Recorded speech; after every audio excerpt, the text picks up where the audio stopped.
दोस्तों नमस्कार। ये जून महीने की शुरुआत है, सन 2023 है और हम समय और काल के उस मुहाने पर खड़े हुए हैं जब हमें एक छोटा सा विश्लेषण करना चाहिए और आगे की तरफ देखना चाहिए कि करीब 10 या 11 महीने बाद देश के अंदर आम चुनाव होने वाले हैं, लोकसभा के चुनाव होने वाले हैं। देश के अंदर भारतीय जनता पार्टी की सरकार है, मोदी सरकार है, एक मजबूत सरकार है। ये भविष्य में भी अपनी मजबूती को और स्थायीपन को बना के रख सकेगी या फिर भारतीय जनता पार्टी एक नीचे की तरफ को उसका ढलाव होगा और आने वाले समय में कांग्रेस मजबूत होकर उभरने वाली है। यहाँ पर यह भी देखना पड़ेगा कि जब राष्ट्रीय राजनीति में नरेंद्र मोदी साहब आए थे, अमित शाह आए थे करीब 2014 में, तो इन्होंने एक नारा दिया था कि देश को हम कांग्रेस मुक्त करेंगे। हालांकि किसी भी देश को कांग्रेस मुक्त या भाजपा मुक्त नहीं होना चाहिए, लोकतंत्र है, हर किसी को चुनाव लड़ने का अधिकार है, लेकिन एक नारा आया कि कांग्रेस मुक्त भारत। तो आज ये भी देखेंगे कि 2014 से आज हम जहाँ पर खड़े हैं करीब 9 साल हो गए हैं, तो भारतीय जनता पार्टी उस रास्ते पर कितनी आगे बढ़ी है जहाँ से कांग्रेस मुक्त भारत दिखाई देता है। अगर हम बात करते हैं 2014 में जब केंद्र में भारतीय जनता पार्टी की मजबूत सरकार आई थी, तो उस समय ये नारा दिया था और उस समय देश के अंदर 7 राज्यों में भारतीय जनता पार्टी या उसके सहयोगियों की सरकार थी। उनमें से सीधे सीधे 5 राज्यों में भारतीय जनता पार्टी की सरकार थी और 2 राज्यों में गठबंधन की सरकार थी।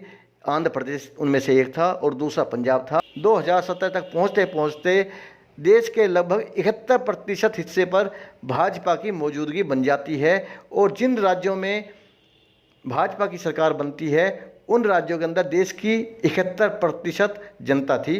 तो कह सकते हैं कि अगर उस समय को देखा जाए और भारतीय मानचित्र की एक कल्पना की जाए और भारतीय जनता पार्टी को भगवा रंग दे दिया जाए, तो उस समय के मानचित्र को देखकर लगता था कि लगभग पूरा देश भगवा में हो गया था। पूरे देश के ऊपर सिर्फ भारतीय जनता पार्टी का रंग दिखाई देता था।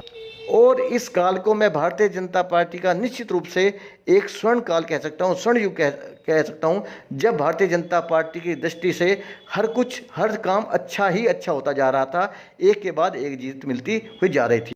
और 2019 आते आते देश के मात्र 40% हिस्से पर भारतीय जनता पार्टी की पकड़ रह जाती है और उसे बाकी नुकसान हो जाता है।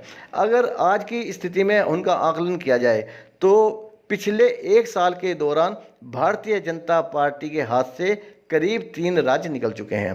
पहला राज्य कर्नाटक की बात करूंगा, जो 1.5 महीने पहले इलेक्शन हुआ है। वहां पर भारतीय जनता पार्टी ने बड़े स्तर पर मेहनत की थी, बड़े स्तर पर पैसा खर्च किया, मजबूती के साथ इलेक्शन लड़ा और जब कर्नाटक का रिजल्ट आता है तो 224 विधानसभा सीटों में से कांग्रेस 136 सीटें जीतकर अपनी सरकार बना लेती है और भारतीय जनता पार्टी के हिस्से में मात्र 65 सीटें आती हैं। 65 सीटों से भाजपा को संतोष करना पड़ता है। इससे पिछले साल की अगर हम बात करें तो हिमाचल प्रदेश भी भारतीय जनता पार्टी के हाथ से निकल गया था।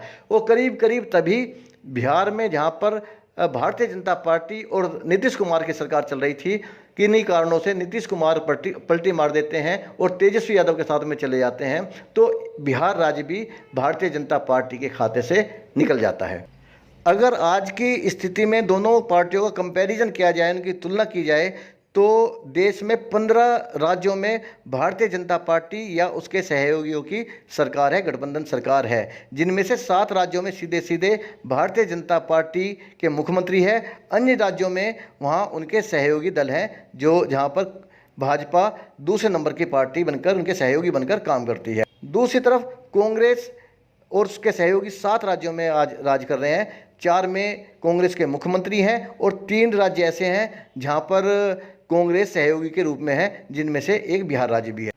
अगर आज की डेट में हम भारतीय जनता पार्टी की स्थिति का आकलन करते हैं कि पूरे देश में आखिर भाजपा की स्थिति क्या है, और हम ये भी देखेंगे कि क्या भाजपा कांग्रेस मुक्त करने की स्थिति में है या आगे बढ़ रही है या फिर एक हवा खड़ा कर दिया गया है, तो हमें सारे राज्यों का आकलन करना पड़ेगा कि किन राज्यों में भारतीय जनता पार्टी की कितनी सीटें हैं। तो सबसे पहले जब मैं बात करूंगा तो मैं बात करूंगा सिक्किम की, जहां पर सिक्किम में भारतीय जनता पार्टी का खाता नहीं खुला है, इनके पास कोई विधायक नहीं है, वहां पर भाजपा की 0 सीटें हैं। दूसरी तरफ मिजोरम की बात करते हैं, वहां पर भी भाजपा के पास कोई विधायक नहीं है, 0 सीटें हैं। तमिलनाडु जो दक्षिण भारत का आखिरी स्टेट है और वहाँ से समुद्र शुरू हो जाता है, फिर आगे जाके वहाँ पे रामेश्वरम है, उसके बाद में श्रीलंका शुरू हो जाती है। तमिलनाडु में भी खाता नहीं खुला है भारतीय जनता पार्टी का, 0 सीटें हैं। कर्नाटक की मैंने अभी बात की थी, अभी चुनाव हुए 1.5-2 महीने पहले, यहाँ पर कुछ हालत अच्छी है, 64 सीटें हैं भाजपा के पास में। आंध्र प्रदेश में 175 में से मात्र 4 सीटें बीजेपी के पास हैं। केरल में कुल 140 सीटें हैं। यहाँ पर एक बात और जोड़नी पड़ेगी कि केरल भारत का सबसे शिक्षित राज्य माना जाता है, जहाँ पर एजुकेशन का जो परसेंटेज है सबसे ज़्यादा है। 140 सीटों में से भाजपा के पास मात्र 1 सीट है। यहाँ पर ऐसा भी लग सकता है कि क्या शिक्षित लोगों को भाजपा पसंद नहीं है, ये मैं मजाक में कह रहा हूँ। पंजाब की बात करें तो यहाँ पर आम आदमी पार्टी की सरकार है, 117 सीटें, बड़ी मुश्किल से यहाँ पर भाजपा को 3 सीटें प्राप्त हैं। बंगाल में 294 सीटों पर चुनाव हुआ था, भाजपा को मात्र 74 सीटें मिली थी। तेलंगाना में 119 सीटें हैं, जहाँ पर मात्र 5 सीटें भाजपा के। मतलब इन राज्यों को देख कर लगता है कि एक तरह से भाजपा बिल्कुल इस वाली पूरी बेल्ट में ख़त्म है, कहीं 5 सीटें, कहीं 4 सीटें। कितने राज्य ऐसे हैं वहाँ पर 0 सीटें, खाता तक नहीं खुला है। दिल्ली की बात करें, हिंदुस्तान की राजधानी है, आम आदमी पार्टी की सरकार यहाँ पर है। 70 सीटों में से मात्र 8 सीटें बची हैं उस भारतीय जनता पार्टी की जो अपने आप को दुनिया की सबसे बड़ी पार्टी बताती है। हाँ, हरियाणा, उत्तर प्रदेश, गुजरात, उत्तराखंड, मध्य प्रदेश, ये वो राज्य हैं जहाँ पर भाजपा मजबूत है। काफ़ी विधायक यहाँ पर इनके पास है, सरकार भी अधिकतर इन राज्यों में भाजपा की है। उड़ीसा की बात करेंगे तो 147 में से मात्र 10 सीटें भाजपा के पास। नागालैंड में 60 में से मात्र 12 सीटें भाजपा के पास। बिहार में 243 में से 74 सीटें भाजपा के पास।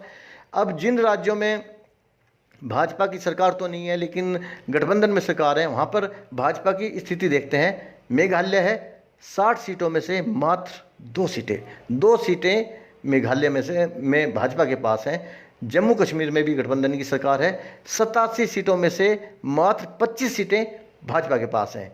गोवा में भी भाजपा की सरकार है, 40 सीटें हैं गोवा के अंदर, मात्र 13 सीटें मिली हैं भाजपा को।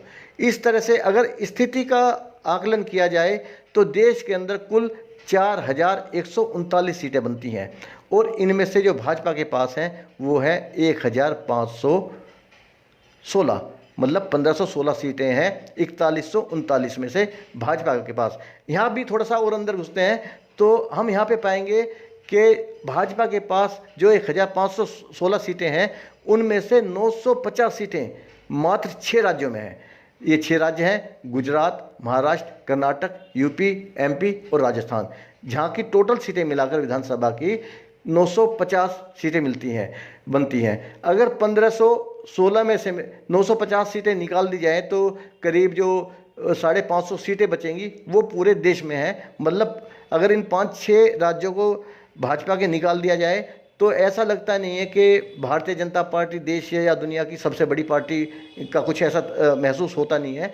मेरे साथ बने रहने के लिए आपका धन्यवाद। मेरे चैनल को सब्सक्राइब करें, साथ में बनने घंटी के निशान को क्लिक करना ना भूलें। जय हिंद, जय भारत।